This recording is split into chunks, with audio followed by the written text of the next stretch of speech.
इस प्रश्न की चर्चा हुई कल ज्ञान और अज्ञानी अज्ञानतिमिरान्धस्य ज्ञानाञ्जनशलाकया चक्षुरुन्मीलितं येन तस्मै श्रीसद्गुरुवे नमः। तो सद्गुरु है वही हमें ज्ञान अंजन शलाकया रूपी अंजन लगा के वो हमारे चक्षु उन्मीलित कर दिया, यानी खुले कर दे, ओपन कर देते, भीतर की तरफ जाने देते, ज्ञान की ओर ले जाते। तो लेकिन कौन ऐसे सद्गुरु जो ये सामर्थ्य उनके पास है, ऐसे कौन सद्गुरु होते हैं जिनके पास श्रुति ब्रह्मनिष्ठ ऐसा बोलो श्रुति ब्रह्मनिष्ठ सद्गुरु श्रुति नहीं श्रुति श्रोत्य श्रोत्य यानी कि ब्रह्मनिष्ठ गुरु होना चाहिए। या ब्रह्मनिष्ठ का अर्थ क्या होता જેને આ અનુભવ કરેલો છે જે है? गुजराती नहीं, हिंदी बोलो। जिसने अनुभव किया है ब्रह्म का अनुभव परब्रह्म किया का है, अनुभव किया है वो ब्रह्मनिष्ठ है, योगनिष्ठ है, ठीक है। और श्रोत्रिय है। श्रोत्रिय इसलिए कि श्रुति साहित्य का जानकारी माइक उनके पास होना चाहिए, इसलिए वो गाइड कर सके। क्योंकि संसार में सुख दुख तो आते ही हैं, तो आदमी उब जाता है तो ध्यान कैसे करेगा? माइंड ठीक नहीं रहेगा, शांत नहीं रहेगा, शांत नहीं माइंड रहेगा तो कैसे साधना रहेगा? तो उसी के लिए श्रुति साहित्य का जो ज्ञान है उसमें जो उकेल बताया, हल बताया, वो उसको उनकी जानकारी उसी को होनी चाहिए सदगुरु को। आज गुरुडम तो सब चला लेते हैं, शास्त्र पढ़ के ये बोल देते हैं ना सब, लेकिन यही नहीं चाहिए। हमारे तंत्र साहित्य में एक सुंदर श्लोक आता, पिंडम पदम रूपम रूपातीतम। क्या? पिंडम पदम रूपम रूपातीतम सम्यक विजानाति स एव सद्गुरु परिकीर्तितः। तो सद्गुरु के लक्षण बताए गए। सद्गुरु किसे कहते हैं? ब्रह्मनिष्ठ श्रोत्रिय तो बता दिया आपने, लेकिन ये 4 लक्षण और भी उनके पास होना चाहिए। पढ़ के याद रखते हैं कि मेरे गुरु ऐसा होना चाहिए, ऐसी बात नहीं है, उसी को साक्षात अनुभव होना चाहिए। तो फर्स्ट लक्षण क्या है? पिंडम की अनुभूति होनी चाहिए। सद्गुरु को पिंडम की अनुभूति होनी ही चाहिए, तब तो गाइड करेगा ने। हम बॉम्बे जा चुके हैं by flight, by train, by road, तो हमें मालूम है कि भाई बीच में ऐसा स्टेशन आता है और ऐसे जाया जाता है मुंबई। तो जिन्होंने ये अनुभूति की है, ठोस अनुभूति, कॉन्क्रीट अनुभूति, वो बता सकते हैं। क्योंकि आध्यात्मिक कोई भी प्रश्न हो उनके पास उकेल होता ही होता है।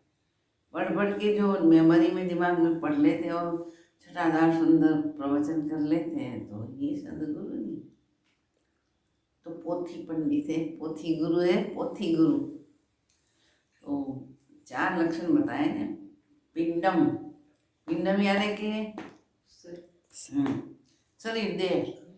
तो ये देह एक मशीन है, उसी की जो स्थिति है मशीन की, जो पुर्जे होते हैं उनमें क्या क्या चीज़ भरी है, रक्त, मांस, मैदा, चर्बी, ये सब भरा पड़ा है ना।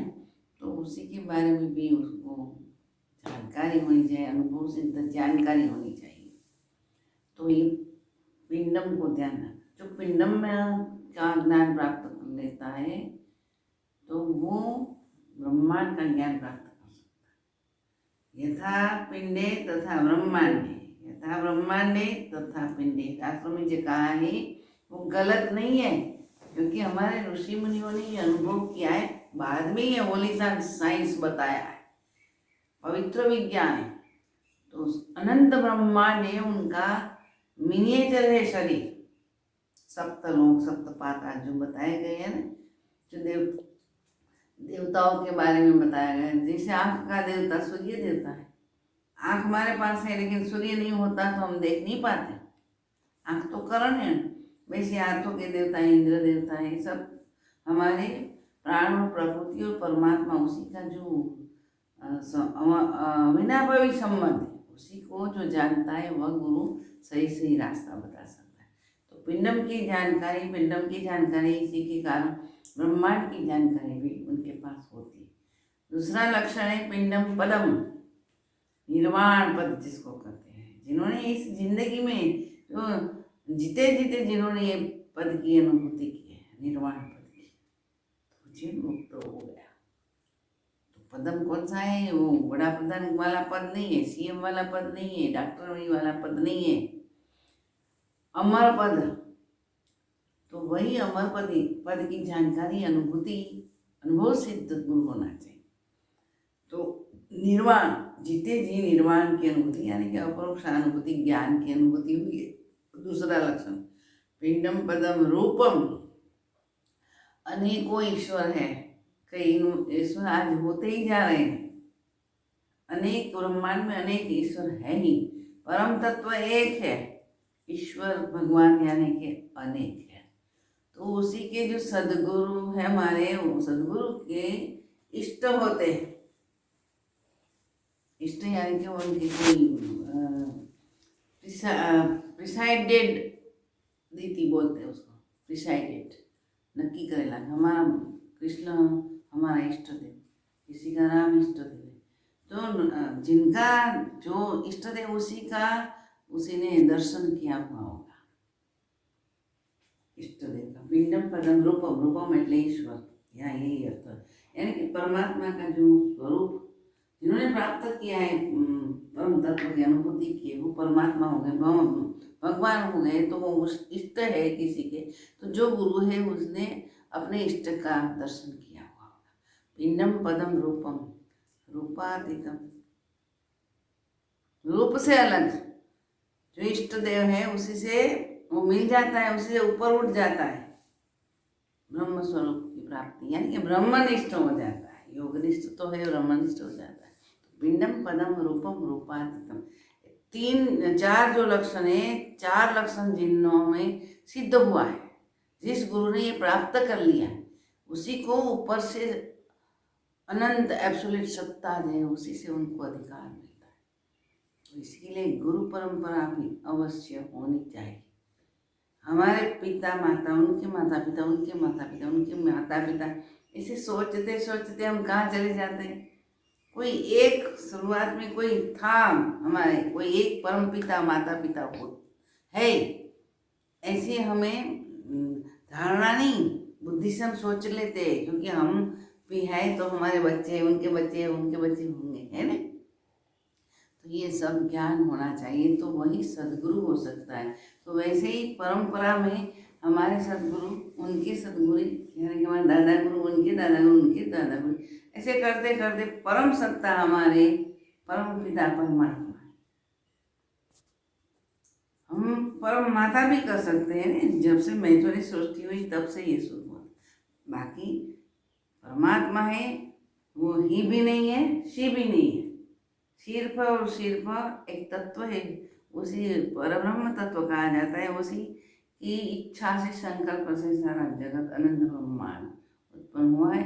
मैथुनी सृष्टि भी उन्होंने बनाई, 84,84,00,000 जो योनियाँ बनाई हैं, उसी में भी क्या है, स्त्री और पुरुष, नर और मादा। तो ये सारी सृष्टि ऐसे चलती रहे, इसलिए यह सिस्टम बनाया है, व्यवस्था की है भगवान ने। फिर ऐसा सब करके वो अलग हो गए, और अलग तो हो गए लेकिन संकल्प शक्ति से वो उसी में घुसे हुए हैं। जो प्राण है वो उनकी शक्ति है, वो प्राण शक्ति सभी बीइंग्स में घुसी हुई है, नहीं होती तो ये सारा संसार नहीं चलेगा। तो प्रश्न भी हमारा उठेगा, हमें प्रश्न उठेगा ना, ऐसी स्थिति सिस्टम करने की जरूरत भगवान को क्यों हुई है। क्योंकि सारे संसार में देखते हैं कोई सुखी है, कोई कपल सुखी है, कोई कपल दुखी। सबको आदि व्याधि उपाधि भी लगती है, आदि भौतिक है, आदि दैविक दुख लगता है, आध्यात्मिक दुख भी होता है। तो त्रिविध ताप से सब लोग 84 लाख योनि दुखी है। लेकिन मनुष्य योनि ऐसा है कि उसको बुद्धि है, जो आहार निद्रा भय मैथुन तो सब में है, लेकिन जो विवेक बुद्धि है वो मनुष्य में, इसलिए तो वो ये अनुभूति कर पाता है। सदगुरु ऐसे करने चाहिए, हमारे संत साहित्य में भी ऐसे करते, सदगुरु ऐसा करना चाहिए जो पूनम का चांद जहाँ जाते हैं उनकी शरण में जाते हैं, क्या होता है, शांति मिलती, शीतलता देता है ना। सदगुरु ऐसे होना चाहिए। पानी भी हम छान छान पी के पीते रहते हैं, गुरु की परीक्षा कर करके पीना चाहिए। पुस्तक या ज्ञान से कुछ नहीं होगा, जैसे बिना जलाई मोमबत्ती प्रकाश नहीं दे पाती, वैसे जो पुस्तक या ज्ञान भीतर भर दिया, फिर बड़ा बड़ा चटादार भाषण दिया करते, उससे कुछ नहीं मिले। प्रभाव डाल सकते हैं, लेकिन प्रभाव जल्दी से खत्म भी हो जाता है ना। तो सूर्य प्रकाश से, चंद्र प्रकाश से गुरु होनी चाहिए कि कोई भी प्रश्न का जवाब हम उसी नहीं प्राप्त कर सके, ऐसा हो ही नहीं सकता, क्योंकि पूर्ण स्थिति अनुभूति कर ली है। तो गुरु ऐसे होने चाहिए। तो 4 लक्षण जिसमें होते हैं उसी को गुरु बनाना चाहिए, बाकी को नहीं। अगले कल सेशन में हम गुरु जो ऐसे 4 लक्षण वाले होना चाहिए होते, तो सामने शिष्य कैसा होना चाहिए वो प्रश्न आएगा ना। सबको शिष्य बना बना के हम कई लोगों को इकट्ठा कर देते सोसाइटी को, गिरोह को, तो उससे क्या फायदा। बहुत आदमी और सबको इकट्ठा कर दे और बोलते कि देखो हमारे कितने शिष्य हैं, 1 करोड़ शिष्य है, कोई के 10 लाख शिष्य है, इससे क्या फायदा। 5 बच्चे होते हैं, 3 बच्चे 2 बच्चे होते हैं, तो भी माँ बाप उनके उब जाते हैं। तो करोड़ों शिष्यों वाले गुरु की क्या हालत होगी। हम बच्चों को संभाल नहीं पाते ना, उसकी परवरिश करना, एजुकेशन देना, ये करना ये करना। ये तो ब्रह्म की ज्ञान, सभी इतने सारे शिष्य को देना सामर्थ्य होना चाहिए। यहाँ बैठे बैठे किसी शिष्य, कोई शिष्य क्या करता है वो जांच लेना और उसको डांटना, उसे ऊपर उठाना, गिरता तो होगा, लेकिन हर वक्त करोड़ों शिष्य का कैसे ध्यान रखेगा, 10 लाख शिष्यों का कैसे ध्यान रख सकेगा। लोग हमें पूछते थे, मैं फॉरेन में गई थी ना, तो वहाँ लोग बोलते थे कि आपके कितने शिष्य, बहुत ज़्यादा शिष्य है, इसीलिए गुरु महान ऐसा कुछ है ही नहीं। विवेकानंद तो एक ही ऐसे शिष्य हुए थे, रामकृष्ण परमहंस ने जो तैयार किया, सारे जगत में वेदांत की बात फैला दी, एक तो काफी हो गया था, ठीक है ना। दक्षिणा लेने के लिए जो शिष्य बनाते हैं ना, वो गुरु बिलाल जी, गुरु बिलो भी शिष्य बिलाल जी, तो नाम तो डूबेगी ना, ऐसा नहीं करना चाहिए। तो शिष्य भी कैसा होना चाहिए, गुरु कैसा होना चाहिए, गुरु के लक्षण क्या है, वो तो मैंने आपको बताया आज कल के सेशन में। शिष्य कैसा होना चाहिए वो आपको सोच के आना है, ठीक है। किताबें पढ़ के जवाब तैयार बनाया जवाब लेके नहीं आना है। सोचना, भीतर खुदाई करेंगे, यहाँ एक ही जगह पर खुदाई करते करते हम भीतर चले जाएंगे, गड्ढा खोदेंगे तो पानी निकलेगा, पानी तो पड़ा है ना। तो हमें भी लक्षण तो पड़े हैं, धीरे धीरे जीवात्मा गंदी हो गई, पहले तो शुद्ध ही थी। तो शिष्य कैसा होना चाहिए, अगर शिष्य के लक्षण क्या होना चाहिए, जिनको ये परम पद प्राप्त करना है, तो कल उनके सेशन के बारे में सेशन में ये बताऊंगी, आपको भी ये सोच के आना है। तो सदगुरु भगवान की जय। ओम तत्सत।